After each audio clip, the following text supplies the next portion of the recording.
الفاتحة. بسم الله الرحمن الرحيم.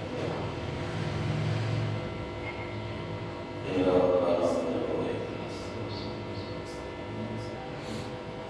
ما شاء الله لا حول ولا قوة إلا بالله العلي العظيم. أعوذ بالله من الشيطان اللعين الرجيم. بسم الله الرحمن الرحيم. الحمد لله رب العالمين والصلاة والسلام على أشرف الأنبياء والمرسلين ورحمة للعالمين بالقاسم محمد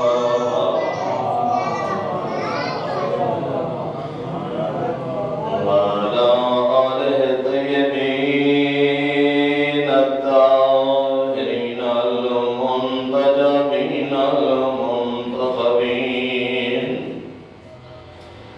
لا سيما والحسن المعصوم المسموم والحسين المقتول المظلوم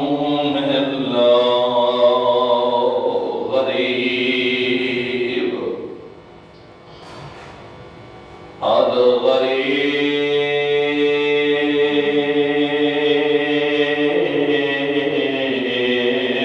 شہید کربلا بلا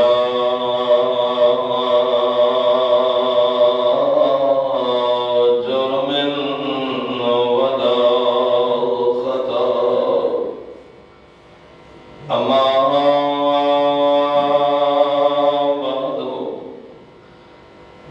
بسم الله الرحمن الرحيم. إني تارك بكم الثقلين كتاب الله وهجرتي وأهل بيتي صلوات.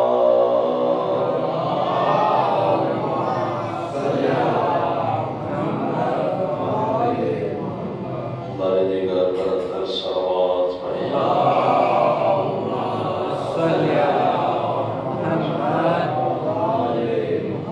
اپنے اپنے مقاصد کی قبولیت کے لیے مل کے صلوات پڑھیں.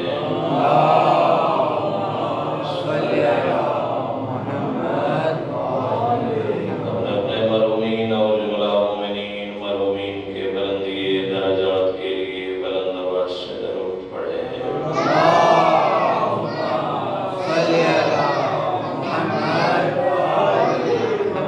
سب سے پہلے دعا کرتا ہوں کہ مولا کائنات اور مومنین کی یہ جلیل القدر عبادت اپنی بارگاہ میں قبول فرمائے.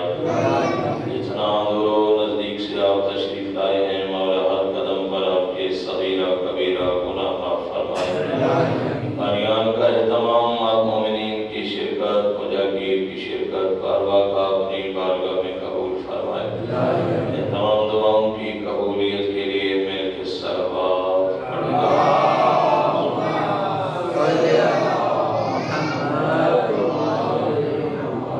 نظر اکرم قادر و سلسلہ گفتگو کی آج 8ویں منزل ہے. قرآن اور اہل بیت کے حوالے سے گزارشات آپ کی خدمت میں پیش ہو رہی تھیں. کل جو گزارشات پیش ہوئی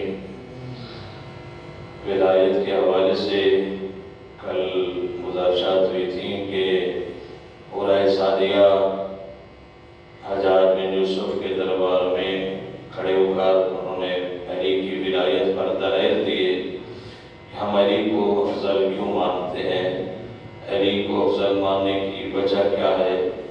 پھر انہوں نے کہا کہ صحابہ سے افضل، تو عورہ نے کہا صحابہ سے نہیں، میں تو انبیاء سے افضل مانتی ہوں. جب افضل آدم سے افضل، موسیٰ سے افضل، نوح سے افضل، تو پھر حجاج بن یوسف نے دلیل مانگی تھی کہ آپ اگر علی کو صحابہ سے بھی افضل مانتے ہیں اور پھر انبیاء سے افضل مانتے ہیں تو پھر آپ کے پاس کوئی دلیل ہوگی۔ قرآن نے دلیلیں دی تھیں کل جو آپ کی خدمت میں پیش کی تھی میں نے، دلیلیں کہ آدم علیہ السلام سر اس بھی مانتے ہیں کہ آدم علیہ السلام جب جنت سے باہر نکالے گئے تو لباس لے لیا گیا، علی کے بچوں کے لیے زمین پہ بھیج دیا گیا۔ پھر حضرت موسیٰ علیہ السلام پہ دلیل ہوئی تھی کہ حضرت موسیٰ علیہ السلام کو جب اللہ نے حکم دیا کہ جاؤ تبلیغ کرو تو انہوں نے کہا کہ میں نے ان کا بندہ مارا ہے، میری سیکورٹی ہونی چاہیے۔ علی علیہ السلام جب سورہ برات لے کر گئے تو کوئی سیکورٹی نہیں مانگی بلکہ اللہ پہ توکل کر کے چلے گئے۔ اس دلیل کے حوالے سے انہوں نے کہا کہ علی افضل ہو گئے۔ پھر تیسری جو دلیل دی تھی وہ حضرت عیسیٰ علیہ السلام پر، حضرت عیسیٰ علیہ السلام کی والدہ محترمہ جناب مریم جو کہ بیت المقدس میں رہتی تھی، مگر جب ولادت کا وقت قریب آیا عیسیٰ علیہ السلام کا تو جناب مریم کو کہا گیا کہ عبادت کی جگہ ہے، ولادت کی جگہ نہیں ہے۔ تو حضرت سعدیہ نے دلیل یہاں یہ قائم کی تھی، دلیل کی تھی کہ عیسیٰ کی ماں کو ولادت کے وقت بیت المقدس سے باہر بھیجا گیا ہے اور علی کی ماں کو کعبہ میں بلایا گیا تھا۔ تو اس میں فضیلت اسے دینی چاہیے کہ اس کی ماں کو کعبہ میں بلایا گیا۔ یہ جو ہے وہ دلائل آپ کی خدمت میں پیش کیے گئے تھے۔ عزیزان محترم، جناب مریم کی والدہ نے منت مانی تھی، جناب حنا نے منت مانی تھی کہ اللہ جو مجھے اولاد عطا فرمائے گا اسے بیت المقدس کے حوالے کروں گی۔ بیٹا نہ ہوا اور بیٹی ہو گئی، اب بیت المنت چکے تھی اور یہ وہ منت ہے جس کا ذکر اللہ نے قرآن میں جو ہے وہ فرمایا ہے۔ اگر منت ماننا بدعت ہوتا تو اللہ قرآن میں اس کا ذکر نہ کرتا۔ جو لوگ ہم پر یہ الزام لگاتے ہیں کہ یہ منتیں مانتے ہیں، تو منت ایک ایسی چیز ہے کہ جس کا ذکر پروردگار نے قرآن میں فرمایا ہے۔ جناب حنا نانی ہے حضرت عیسیٰ علیہ السلام کی، والدہ ہیں جناب مریم کی، انہوں نے منت مانی تھی جناب عمران کی زوجہ نے۔ جناب عیسیٰ کے نانا کا نام بھی عمران ہے، جناب مریم کے والد کا نام بھی عمران ہے، ادھر علی کے باپ جو ہے بابا کا نام بھی عمران ہے۔ حضرت ابو طالب کا نام اصل جو ہے وہ عمران ہے۔ ابو طالب سے لوگ جانتے ہیں اور اس کی وجہ بھی یہ ہے، میں یہ بھی عرض کر دوں کہ عمران سے کم لوگ واقف ہیں، عمران کو نہیں جانتے ہیں لوگ ابو طالب کرتے ہیں۔ یہ بھی دشمن کی سازش ہے، انہوں نے عمران کو چھپا دیا، ابو طالب کو لوگوں پہ اشکار کر دیا، لوگ ابو طالب کو جانے عمران کو نہ جانے۔ سازش کیوں ہے کہ اگر ان کو پتہ چل جائے گا کہ عمران جناب ابو طالب کا نام ہے اور علی کے باپ کا نام ہے، تو جب قرآن کھولیں گے اور سورہ آل عمران پہ نظر پڑے گی تو پھر پتہ چل جائے گا کہ یہ تو سارے آل عمران کے فضائل بیان ہو رہے ہیں۔ صلوات پڑھیے گا مل کے بابا زبان۔ تو اس لیے آل عمران، سورہ آل عمران سے لوگوں کو دور رکھنے کے لیے لوگوں نے ابو طالب کو جو ہے وہ مشہور کر دیا، حالانکہ ابو طالب جناب عمران کے بڑے بیٹے کا نام طالب تھا۔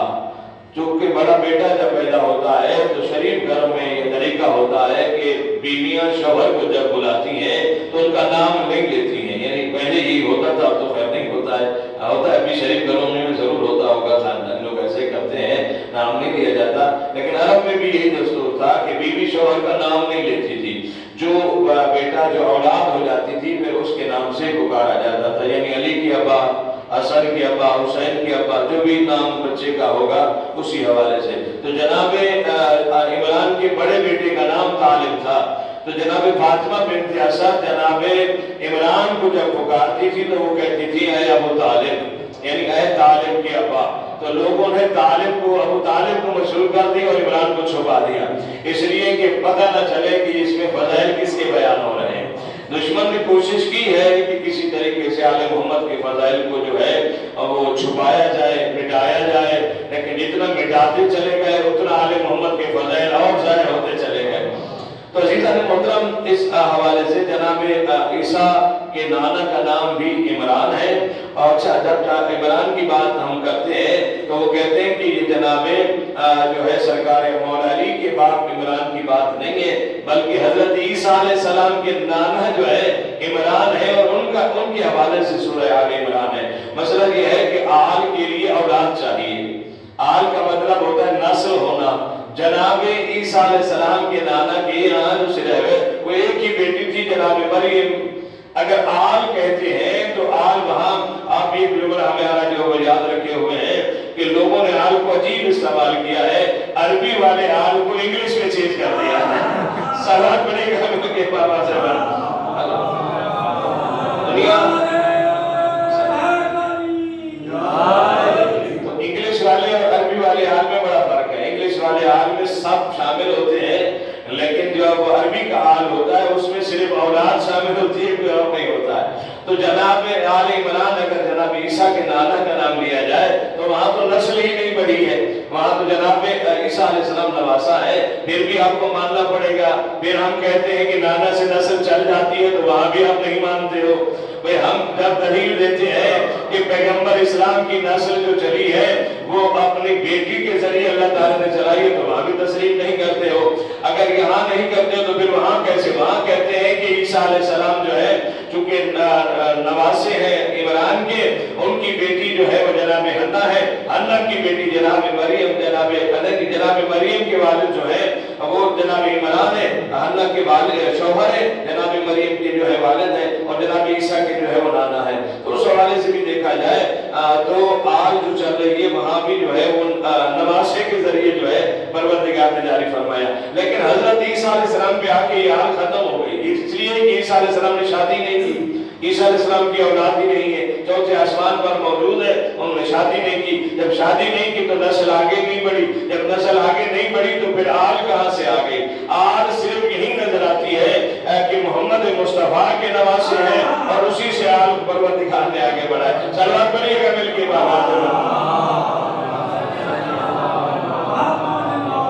عزیزان محترم، جناب مریم منت مانی تھی جناب حنا نے، اولاد جو ہوگی اس کو میں بیت المقدس کے حوالے کروں گی۔ اب بیٹا نہیں ہوا، بیٹی ہو گئی، بیت المقدس کے حوالے کر دیا۔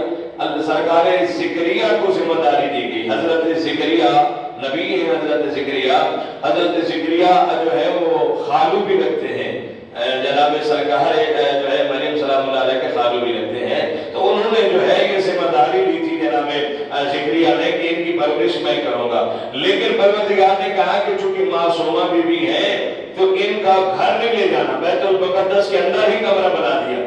اب کمرے اس وقت جو تھے وہ ظاہر ہے کہ کھجور کے پتوں سے ہی ایک جھونپڑا سا بنایا کہ اسی میں جناب مریم سلام اللہ علیہ کی رہائش ہوتی تھی، اور جناب زکریا کو جو ہے وہ ذمہ داری دے دی گئی۔ جناب مریم کی پرورش بیت المقدس کے اندر ہوئی ہے، اور ذمہ داری کس کو دی گئی؟ جناب زکریا کو۔ پہلے دن جب ذمہ داری سونپی گئی تو جناب زکریا، بکریوں کا بہت بڑا ریوڑ تھا جناب زکریا کا، وہ بکریاں چرانے چلے گئے۔ جب بکریاں چرا رہے تھے سارا دن، شام ہوئی، انہیں یاد آیا مجھے تو مریم کے پاس کھانا پہنچانا تھا، مجھے مریم کے پاس کھانا لے کر جانا تھا، اور میں تو یہاں جلدی سے بکریاں واپس لے کر آئے۔ زوجہ سے کہا کہ مجھے کھانا بنا کے دو، میں جا کے مریم کو دے کر آؤں، آج سارا دن بیچاری بھوکی رہ گئی۔